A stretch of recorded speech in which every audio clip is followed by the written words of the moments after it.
Hi everyone. Today we're going to talk about using Kami inside Google Classroom, how to go over some of the features of Kami, and then how to turn it in using Google Classroom inside Kami. So as you can see here, I'm in a practice classroom, Practice Class for 101. I'm logged in under a fake student account, and I'm on the stream, and as you can see here, I've posted a new assignment, an ELA assignment for my student. So I'm going to go over to the classwork page, and again, I'm logged in under my student account, and as you can see here, I have an assignment in ELA for the student to fill out and turn in. With original Kami assignments, you have the choice, your teacher will have the choice to put a Kami remote learning guide with it. Once you get the hang of it, this is not going to be necessary, but these are some handy dandy instructions, and I'm going to go ahead and show you what they look like right here. Remote learning with Kami for students. For the majority of the students in our district, Kami has been turned on, so I don't think you're going to have to install it. However, it is a Google extension, and when it's installed on your Chromebook and you have Chrome open, you should see the blue K right here. If you don't, then you can follow these instructions. Go to the Chrome web store and add in Kami. But for our purposes today, we're going to go to Google Classroom, go to Classwork, open your assignment with Kami, show you some of the features of Kami, and then have you turn it in. All right, but this document will be attached to some of your first Kami assignments. So I'm going to jump back into my Google Classroom. Here's my assignment, and I'm going to go ahead. It's a PDF, which is what Kami allows you to edit. I'm going to go ahead and click on it, and as you can see here, it opens up, and I'm going to go ahead and select up at the top of the screen the blue K, Open with Kami. Now, if it's your first time using it, here I am, I'm open up in Kami, as you can see here. But if it's your first time using this, it may ask you some permission questions. Okay. So I'm going to go ahead and authorize Google Drive, something like this. I'm going to go with check student. Kami wants to access your account. Click allow. And now Kami is open. I'm in my document and I'm ready to start editing. So as you can see here, over to the left, we do have a toolbar. All right, and it's very useful, and it allows you to do many things. We're going to go through them. Over here, you can toggle it. So right now, it's on the left, and if I click right here, I can toggle it to move, and I think I've moved out of my window. So if I click that, you can toggle the sidebar, and I'm going to leave it right here because that's easier. Okay, so what I'm going to show you up here is the select. You have 3 selection choices. This is an ordinary select, which allows you to double click and select something or click and drag. Over here is a hand tool, which basically allows you to sort of move the document up and down. You can't really move it side to side. Down here is a select annotations tool. Right now I haven't put any annotations in, but if I did, I would be able to select them using that tool. So I'm going to go ahead and go back to my ordinary select. Right here, the next one down here is a dictionary tool. So if I come across a word, like a big word here, derivative, double click on it using the dictionary tool, it will give me a really nice description of what that word means, something which is based on another source, okay? Gives me an adjective also, all right? So you can click out of that once you're done.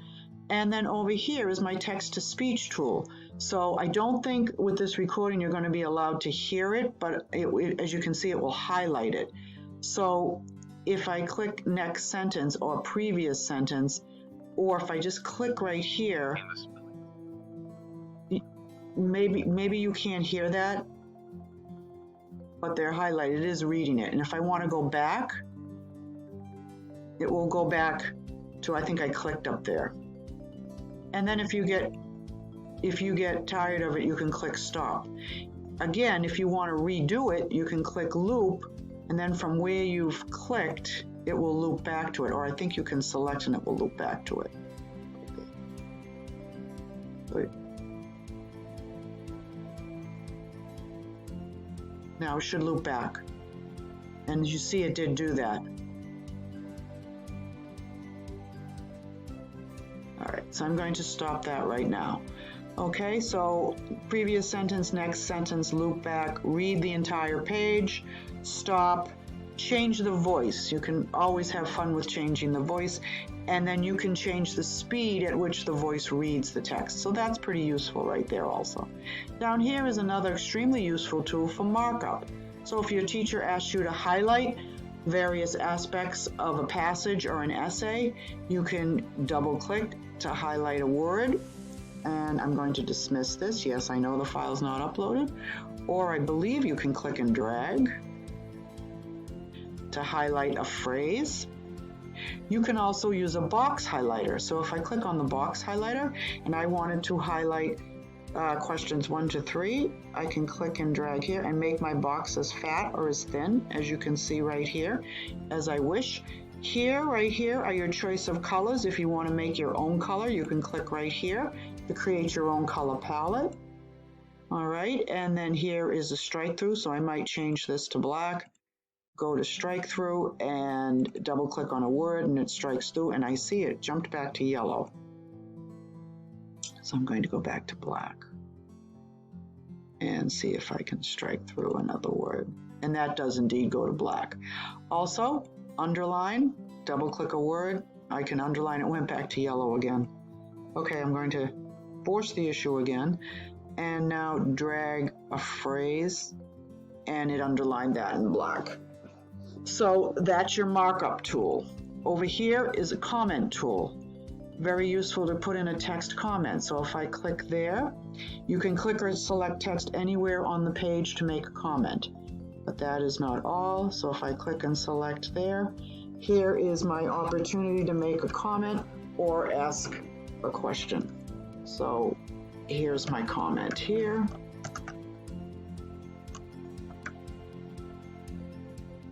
All right, and I can also do a voice comment if I don't want to be bothered with typing.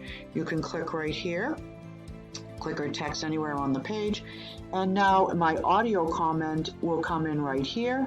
If I stop that, you can go ahead and play it. Now again, you may not hear that in this video since I don't think I'm going to stop it, and so I don't know that you'll be able to hear that in this video, but you can see it playing, so you have to trust me that I can hear it. You can also make a video comment. Okay, so if I click right there, it's going to allow me to make a video. I don't know that I really need to do that at this point, but as you can see right here, there it is, and there's my video right there, and I can go ahead and record a video. I'm not going to do that at this point. Also, you could do a screen capture if you want to take a picture of something that you don't understand and send it to your teacher. So if I click right here, I need the screen capture. Oh, you need an extension for that, so I guess we don't have to worry about that. You could probably add it to Chrome, but then again, maybe it might prevent you, so go ahead and try that. All right, so that's all having to do with commenting. Text box. Very useful. You can change the font size of your text box. So if 24 is too big for you, and I'm getting in the colors there, and you want to go to 14, click somewhere on the page. In case your teacher, you need to put in this assignment here, the man was blank with the driver who crashed into his car. I can click right there, and I can put in the word furious. And as you can see there, the word is in red, and I'm going to change that to black so it's a little easier to see. And there's and I imagine I can change the font up here so that it is a little bit more compatible with the text we've got here, which looks like Comic Sans, but I don't see Comic Sans, so let's just change it to Arial. And there it is in Arial. So that's your text box. You can click and move the text box as you need to. So that's very useful also, and you can change the color of the text in your text box. Okay, underneath that is the equation tool. where you can go in and insert symbols of math symbols, which is fairly self-explanatory, but I'll take one here and click somewhere on the page, and my math symbols come right in. As you can see, they're all right there, and I imagine if I go in and select them, I can change their color, change the font size, or get rid of them as if I needed to. All right, and underneath that are some drawing tools.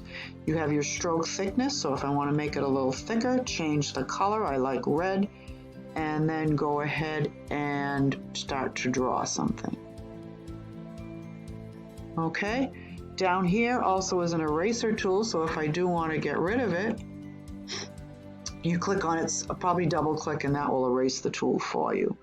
Okay, and you could erase all your annotations if you wanted to, including all your drawings and shapes, which I don't want to do at this time. I'd like to leave my annotations and comments here. Okay, you also, besides drawing tools, you also have shapes, basic rectangular shapes. Insert a rectangle, insert an ellipse or a circle. Click that right there, and you have an example of that. You can make it a different color, make a second one a different color, or I believe you can also change it, have custom colors right here. If you want to make it a perfect circle, it's giving me a hint down here. Hold down your shift key and you can draw a perfect circle. So those are your drawing and shape tools. I showed you the eraser. If need be, on your document, you can insert an image from your computer, from your Google Drive, or you can search right in Google there for an image. So basically, that's the list of your tool palette right here. Very useful. Hopefully this will help you out when you're using a Kami document.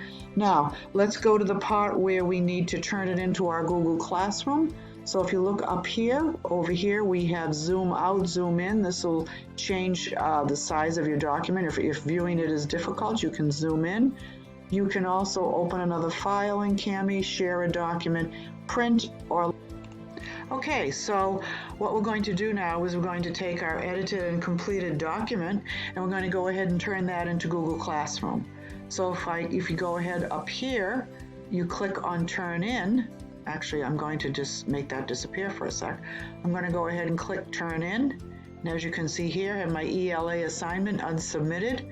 I'm going to go ahead and click Turn In, saving to Google Drive.